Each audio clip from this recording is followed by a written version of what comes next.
सुप्रभात बच्चों, मैं गुरप्यारी खन्ना आपकी हिंदी शिक्षिका केंद्रीय विद्यालय नंबर 3 से। बच्चे, आज मैं फिर आपके सामने आई हूँ कुछ ज़रूरी बातें बताने के लिए।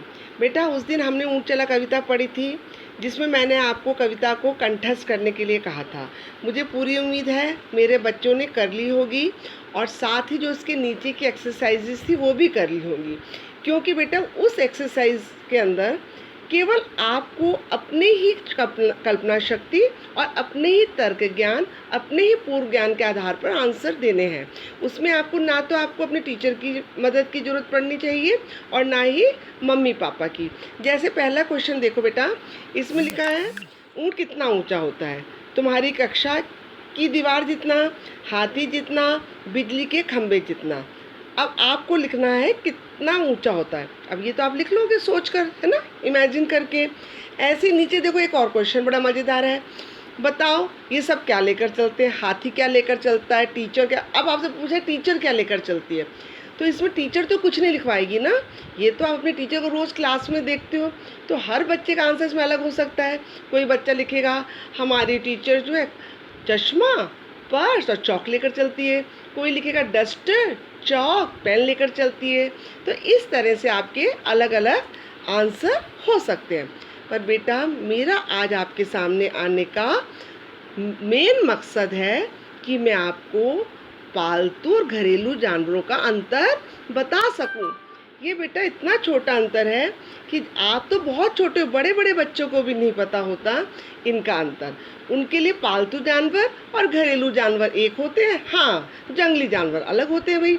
उनसे पूछा जंगली जानवर तो उनकी तो बता देंगे शेर, चीता, हाथी, शेर, चीता, हाथी, रीछ, लोमड़ी, भेड़िया, बहुत सारे नाम हैं।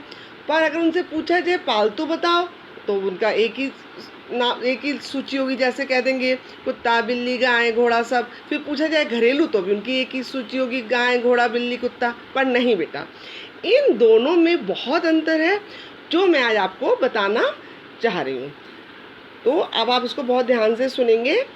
बेटा, पालतू और घरेलू जानवर, ये दोनों ही जानवरों को हम घर में रखते हैं, यानी इन दोनों जानवरों को ही घर में रखा जाता है। लेकिन दोनों को रखने का मकसद अलग होता है, क्योंकि जिन्हें हम इनके नाम के कारण हम एक ही समझते हैं, पर ये एक ना होकर अलग अलग होते हैं। तो सबसे पहले बच्चों, मैं आपको पालतू जानवरों के बारे में बताऊंगी। पालतू जानवर वो जानवर होते हैं जिन्हें हम शौक के लिए घर में पालते हैं, जैसे कुत्ता, बिल्ली, खरगोश, तोता आदि। बेटा, हम इन जानवरों को अपने शौक और प्यार के लिए पालते हैं, अपने निजी फायदे के लिए नहीं पालते। इनको पालने का कारण केवल हमारा शौक होता है।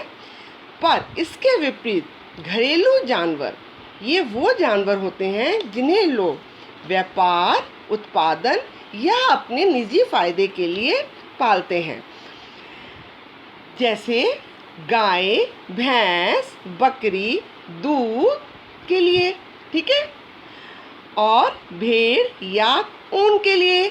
मुर्गी किसके लिए पालते हैं? अंडों के लिए। बैल, घोड़ा, ऊंट, गधा सामान ढोने के लिए। तो इसलिए हमें आज पता चला कि जो जानवर हम अपने निजी फायदे के लिए, अपने व्यापार के लिए, अपने उत्पादन के लिए पालते हैं, उन्हें हम कहते हैं घरेलू जानवर। और पालतू जानवर वो होते हैं जिन्हें हम अपने शौक और वो प्यार के लिए पालते हैं। पर हाँ बच्चे, मैं एक बात और यहाँ बहुत इम्पॉर्टेंट बताना चाहूँगी। कई बार जंगली जानवर भी पालतू हो सकते हैं। आपने कई बार देखा होगा फॉरेन में लोग बाघ, चीता, इन लोगों को पालते हैं as a pet, as a पालतू जानवर, क्योंकि उनका शौक है। तो इसका मतलब ये हुआ कि जंगली जानवर भी पालतू हो सकता है। समझ में आया? पर जंगली जानवर घरेलू नहीं हो सकता। जंगली जानवर पालतू हो सकता है मनुष्य के शौक के अनुसार। तो आप मुझे पूरी उम्मीद है आपको दोनों के अंतर समझ में आ गए होंगे। पालतू जानवर वो जिन्हें हम अपने शौक के लिए पालते हैं, और घरेलू जानवर वो जिन्हें हम अपने फ़ायदे के लिए, उत्पादन के लिए, व्यापार के लिए पालते हैं। ओके बेटा, अब आपका मेन गृह कार्य ये है कि आप 5 जंगली जानवरों के नाम, 5 घरेलू जानवरों के नाम और 5 पालतू जानवरों के नाम लिखेंगे। थैंक यू बेटा, बाय।